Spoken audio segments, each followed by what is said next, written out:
जितने हमारे पास जितने ज्यादा तरह के मतलब सब्जी और फ्रूट और अनाज होंगे, ग्राहक उतना हमारे पास आएगा। एटीएम वाला काम हमारा हो जाता है। इसमें प्रतिदिन सब्जी निकलती है और प्रतिदिन बेचते हैं। कितने से कितने तक की कभी एवरेज? कभी है ना, मतलब कम से कम 500-700 से लेके और मतलब 2,500-3,000 रुपए तक की भी सब्जी इसमें निकल जाती है। शर्त यह है कि हम उसको प्योर उगाते हैं, पूर्णतः प्राकृतिक विधि से उगाते हैं। बाहर से लाके किसी भी तरह का कोई भी प्रोडक्ट हम अपने खेत में प्रयोग नहीं करते। गाय आधारित जीवामृत, घन जीवामृत हम ये खेत में डालते हैं और जीवामृत का ही स्प्रे करते हैं। नमस्कार दोस्तों, खेती से यदि अच्छा मुनाफा कमाना है तो आपको सब्जियां जरूर लगानी चाहिए। मेरे साथ हैं फूल कुमार जी। ये 7 एकड़ में खेती करते हैं और यहाँ उसमें 1 एकड़ में इन्होंने सब्जियां लगाई हुई हैं और वो भी प्योर ऑर्गेनिक तरीके से। फूल कुमार जी कोई स्प्रे नहीं डालते। ये देखिए इनका खेत है 1 एकड़ का। ये सब्जी का मॉडल है। यहाँ पर 20 तरह की सब्जियां लगाते हैं और उसमें प्योर ऑर्गेनिक नेचुरल तरीके से खेती करते हैं। मेरा ये आपको वीडियो दिखाने का उद्देश्य ये है कि सब्जियों में जहर जो डाला जा रहा है उसको कम किया जाए या खत्म किया जाए, ताकि आपका स्वास्थ्य ठीक हो और ऐसे किसान जो अच्छा काम करें उनको सीधी मार्केट मिले। जैसा हमने आपको बताया कि हम निःशुल्क ये वीडियो बनाते हैं और ऐसे किसानों को आपसे सीधा मिलवाते हैं ताकि इनकी मार्केटिंग हो और आपको शुद्ध चीजें मिले। तो खेती में सबसे ज्यादा मुनाफा सब्जियों में कैसे है और आप ये कैसे कर सकते हैं, जानते हैं फूल कुमार जी से। टेक्निकल फार्मिंग चैनल को सब्सक्राइब करें और बेल आइकन भी दबाएं ताकि आगे आने वाले वीडियो की नोटिफिकेशन आपको मिलती रहे। सर नमस्कार। नमस्कार जी। आपने मल्टी क्रॉपिंग की, ये बाग का एक मॉडल है जिसमें कई तरह के आपने फलों के पौधे लगाए हैं। आप आलू भी लगाते हैं, ये सब्जियां भी कई तरह की लगाते हैं और अनाज भी उगाते हैं। सबसे ज्यादा मुनाफा किस में नजर आया? सब्जियों में है जी, जिस पर हम एक ही सब्जी को मतलब बहुत ज़्यादा क्वांटिटी में ना लगा के और थोड़ी, जैसे 1 एकड़ ही हमने लिया है तो हमने इसमें 20 तरह की सब्जियां ली हैं। अगर हमारे पास 20-30 भी ग्राहक होंगे तो हम उनको हर सब्जियां दे सकते हैं। और एक ही सब्जी अगर हम 1 एकड़ में लगा लेते हैं तो हम हमारे बच्चे, हमारे ग्राहक सब खा खा के उसको थक जाते हैं। और 20 तरह की सब्जी लगाने में कोई भी ग्राहक हमारे पास आएगा तो उसको 2, 4, 5, 7 तरह की सब्जी हर समय मिलती है हमारे यहाँ। अभी भी इसमें 20 तरह की सब्जियां हैं और कुछ सब्जी जैसे जैसे कम होंगी ना तो मतलब दूसरी का टाइम आ जाएगा और दूसरी सब्जी हम इसमें लगा देंगे। कहीं भी हम इसमें जगह खाली नहीं छोड़ेंगे। एक सब्जी निकलती है तो वहाँ पे दूसरी का समय आते ही दूसरी लगा देते हैं। इसी तरह हम जैसे सबसे ऊपर लगाएंगे बेल वाली सब्जियां और बीच में लगाएंगे टमाटर, खीरा और ककड़ी, और नीचे लगाएंगे फिर दूसरे टाइप की सब्जी जो नीचे नीचे फैलती है। इसमें हम बेमौसमी सब्जी भी लेंगे। जब हमारी घिया तोरी ऊपर चढ़ जाएगी ना गर्मी के मौसम में तो वो नीचे छांव करेगी। गर्मी के मौसम में भी हम वो सब्जियां ले सकते हैं जो गर्मी में खुले में बिल्कुल नहीं ली जा सकती। इसका ये भी एक फायदा है। और नीचे इसमें पूरे में हल्दी है, हल्दी भी अपने समय पे उगके हल्दी के साथ साथ हम ये सब्जियां मिलेंगे। तो आपने बताया कि जैसे सब्जी लगा ली तो बाकी अनाज भी बिक जाता है, क्योंकि उसके साथ कुछ और भी जो ग्राहक आएगा वो ले जाता है। जितने हमारे पास जितने ज्यादा तरह के मतलब सब्जी और फ्रूट और अनाज होंगे, ग्राहक उतना हमारे पास आएगा और उतना उसको जैसे दूर से ग्राहक आता है तो उसको ज्यादा चीज मिलती है तो उसको आना अच्छा लगता है। अगर वो दूर से आए और उसको मतलब यहाँ पे चीज मिले दो ही तो उसको भी थोड़ा अच्छा नहीं लगता। और वो हर तरह की चीज लेके जा सकता है, अनाज, मसाले, फल, सब्जी।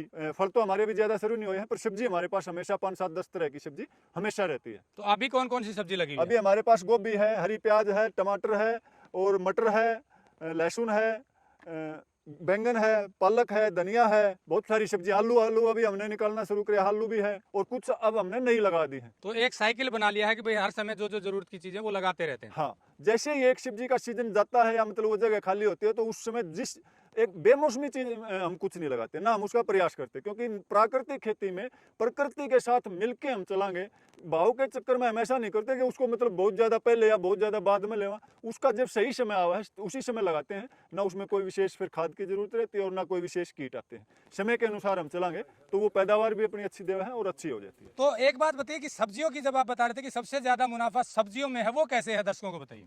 क्योंकि इसमें है ना, एक ही एकड़ में कई तरह की सब्जियां लगाते हैं हम और मतलब रूटीन में प्रतिदिन सब्जियां उतरती हैं, प्रतिदिन बिकती हैं।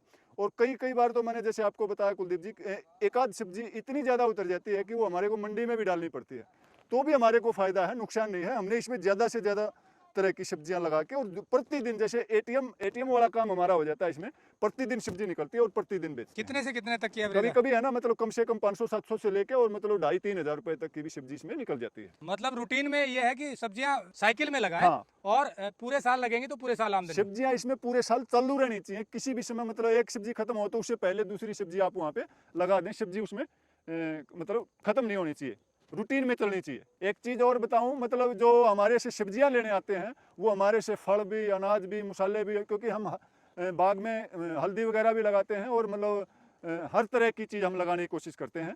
जितनी ज़्यादा से ज़्यादा तरह की लगा सकते हैं। तो सब्जी के साथ साथ हमारे वो भी सब प्रोडक्ट ग्राहक को मिल जाते हैं और हमारे बिक जाते हैं। शर्त ये है कि हम उसको प्योर उगाते हैं, पूर्णतः प्राकृतिक विधि से उगाते हैं। बाहर से लाके किसी भी तरह का कोई भी प्रोडक्ट हम अपने खेत में प्रयोग नहीं करते। गाय आधारित जीवामृत, घन जीवामृत हम ये खेत में डालते हैं और जीवामृत का ही स्प्रे करते हैं। थोड़ी मोड़ी कोई दिक्कत आ भी जाती है तो वो अपने आप प्रकृति में है ना, हर बीमारी का कंट्रोल भी है, थोड़ा हमने सब्र करने की जरूरत है। मित्र कीट आते हैं, जैसे कोई बीमारी पहले आएगी और मित्र कीट उसको खाने के लिए उसके बाद आएंगे।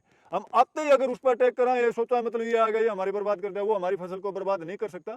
जब हम केमिकल का उस पर प्रयोग करेंगे तो वो हमारी और दूनी मतलब फसल को खराब करेगा। वैसे प्रकृति में हर तरह का मित्र कीट है हमारा।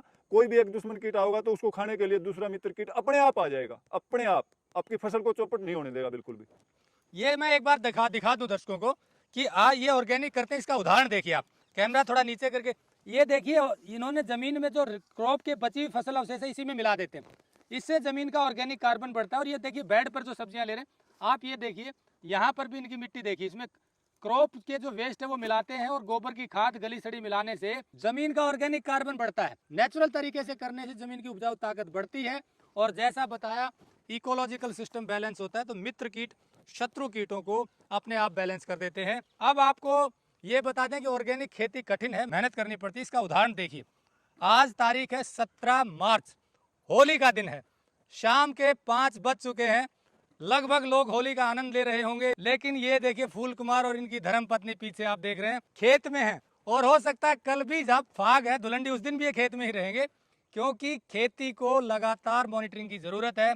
इनकी एक ही धुन है कि शुद्ध उगाना है और लोगों को शुद्ध खिलाना है। सब्जी की मैं विशेष बात इसलिए कर रहा हूं, अक्सर साइंटिस्ट से बात होती है तो उनका कहना है कि अज्ञानता के कारण किसान अब सब्जियों में अंधाधुंध रासायनिक खाद और स्प्रे कर रहे हैं, हानिकारक, और जो उनको रिकमेंडेशन है उसके अनुसार कर ही नहीं रहे। लेकिन फूल कुमार जैसे किसानों से आपको सीखना चाहिए। ये तो एक्सट्रीम लेवल पर जाकर कोई चीज बाहर की डाल ही नहीं रहे, परंतु अगर बड़े स्तर पे करना है तो आप बैलेंस्ड फार्मिंग कीजिए, गुड एग्रीकल्चर प्रैक्टिस कीजिए।